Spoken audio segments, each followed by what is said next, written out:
¿Qué tal? ¿Cómo estamos? Saludos. Un vídeo más de nuestro canal de YouTube en el que hoy vamos a comentar ciertas cosas, vamos a resumir tres de los principales mitos que existen a pie de calle sobre el entrenamiento HIIT. Sobre alguno de ellos ya hemos hablado, especialmente en el blog, pero sí que respecto a todas las consultas que nos dan en formaciones, cursos, seminarios y demás, pues vamos a hablar las más comunes en este caso. Como por ejemplo la primera, que está relacionada con el consumo de calorías post-esfuerzo. Es muy habitual ver cómo, ya hemos dicho regularmente, venden sesiones, formatos de entrenamiento relacionado con la metodología interválica de alta intensidad bajo una de las premisas principales, que es la de el consumo calórico post esfuerzo. ¿Qué quiere decir? Es un consumo calórico, es una oxidación, la palabra quema de salida no es correcta, de una cantidad de calorías ya una vez finalizado el entrenamiento. Sí que hay que decir que este consumo de oxígeno por esfuerzo, esto es importante también, no confundir EPOC como consumo de oxígeno del EPOC como la enfermedad pulmonar. Sí es cierto que existe un consumo calórico, o sea, tú después de entrenar, especialmente a ciertas intensidades, ya sea entrenamiento de fuerza, ya sea entrenamiento cardiovascular, como hemos dicho, interválico, hay un consumo, pero en realidad, tal como puedes ver en muchas de las gráficas que se realizan a nivel comercial, pues la realidad es muy inferior a lo que nos venden.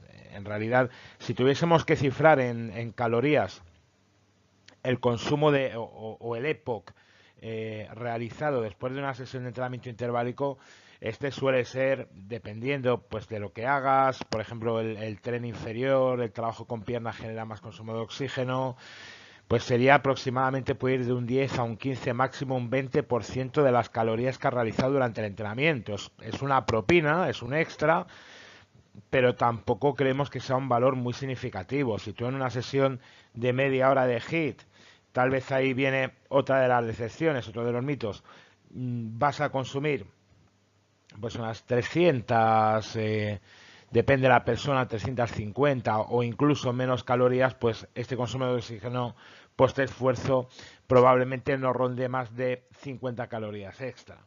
Por lo tanto, claro, tú pensarás, oye, pues yo estoy entrenando interválico de alta intensidad, estoy haciendo HIIT y estoy notando mucho la diferencia, por ejemplo, de cuando iba a caminar. Esto es totalmente cierto, ¿sí? Hay que diferenciar mucho lo que se vende de decir que para nada el HIIT no sea un método efectivo, al revés, es uno de los más efectivos.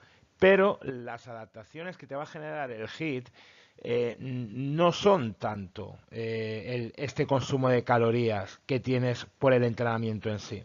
Vas a mejorar tu capacidad cardiovascular, vas a mejorar tu consumo de oxígeno, tu capacidad aeróbica, vas a tener mejores adaptaciones, por ejemplo, a la hora de conservar masa muscular, un problema que a veces sucede, por ejemplo, con gente que corre por temas de impacto. En personas incluso con problemas cardiovasculares obesas va a tener una mejora muy significativa con ciertos valores relacionados con estas enfermedades, y además también muy interesante, vas a tener menos sensación de fatiga, de cansancio durante el día que, por ejemplo, realizando pues estas sesiones interminables de hora y media, de 2 horas, que se han realizado muchas veces de actividad cardiovascular, como puede ser caminar, bicicleta y demás. Esto es muy importante, pero sí que es verdad que este primer mito, que podemos considerar incluso doble, es que ni el consumo de calorías, ni el gasto calórico que se realiza durante la sesión, ni el consumo calórico que se realiza después de la sesión, la verdad es que si nos ceñimos al total de calorías a lo largo del día, es tan espectacular como nos lo hacen vender. El segundo de los mitos, vamos a ello. Verdades y mentiras sobre el Tabata. ¿Qué quiere decir? La metodología Tabata, o el supuesto método Tabata, es precisamente el que hemos dicho en la presentación, que que hemos hablado anteriormente en el blog, en la web. Es un estudio realizado en el año 96 en el que se comparaban dos metodologías de entreno con patinadores de élite japoneses. El primero de ellos era un entrenamiento continuo, hablo de memoria, creo que 4 sesiones semanales de 30 minutos al 70% de intensidad, mientras que 5 sesiones, mientras que el otro grupo hacía este entrenamiento interválico de 20 segundos 10 durante 8 repeticiones, un total de 4 minutos, que es lo que conocemos todos, más 10 minutos posteriormente de entrenamiento continuo, más una quinta sesión a la semana de media hora de entrenamiento continuo. Por lo tanto, el primer mito, la primera cosa que nos hemos dejado por el camino precisamente es esa, son esos 70 minutos continuos que hay a lo largo de la semana en ese grupo. Sí que es verdad que hubo mejoras en la capacidad aeróbica del grupo que entrenó interválico, pero claro, hay que ver ciertas consideraciones, sobre todo a nivel de intensidad. Claro, los patinadores o el grupo del estudio, más concretamente, realizaba 8 tramos de 20 segundos con solo 10 segundos de recuperación a un 170% de la capacidad máxima aeróbica. Quiere decir que es un entrenamiento muy anaeróbico, con una intensidad brutal.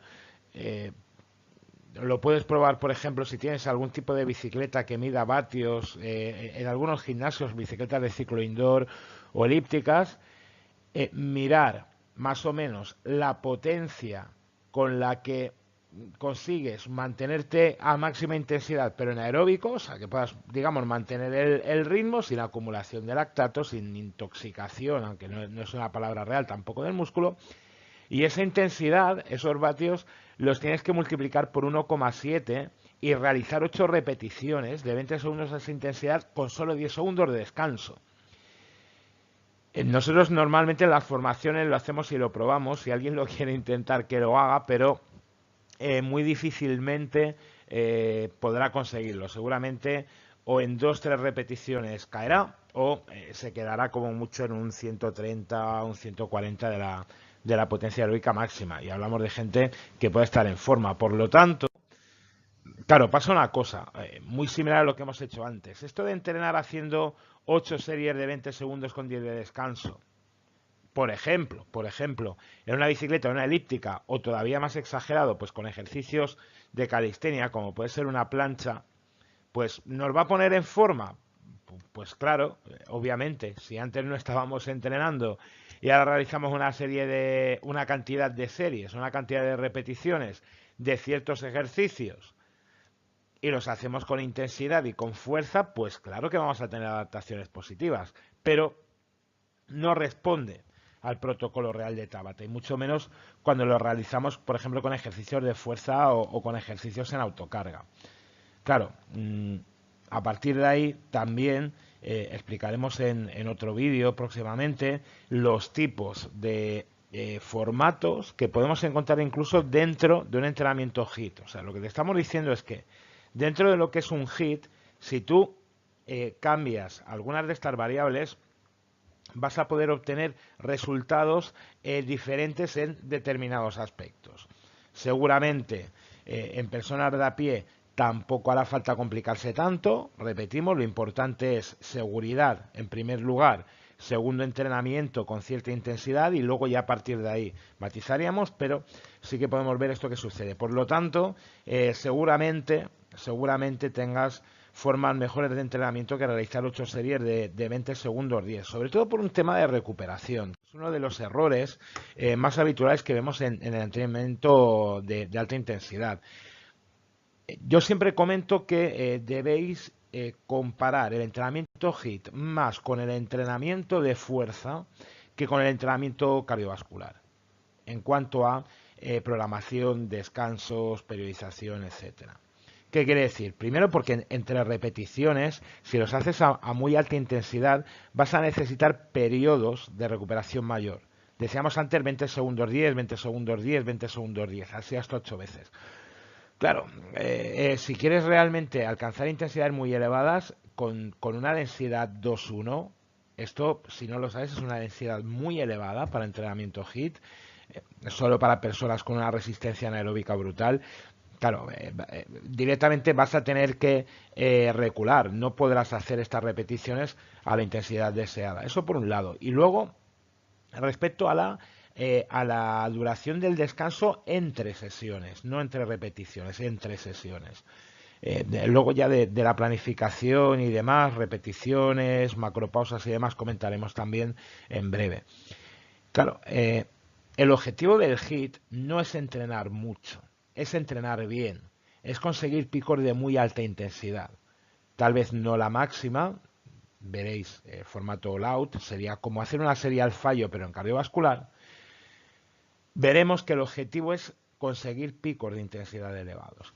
¿Qué quiere decir? El realizar un HIIT de lunes a viernes, por lo tanto hacer uno cada día, o de lunes a domingo incluso, si está bien hecho, nos va a generar de sobreentrenamiento.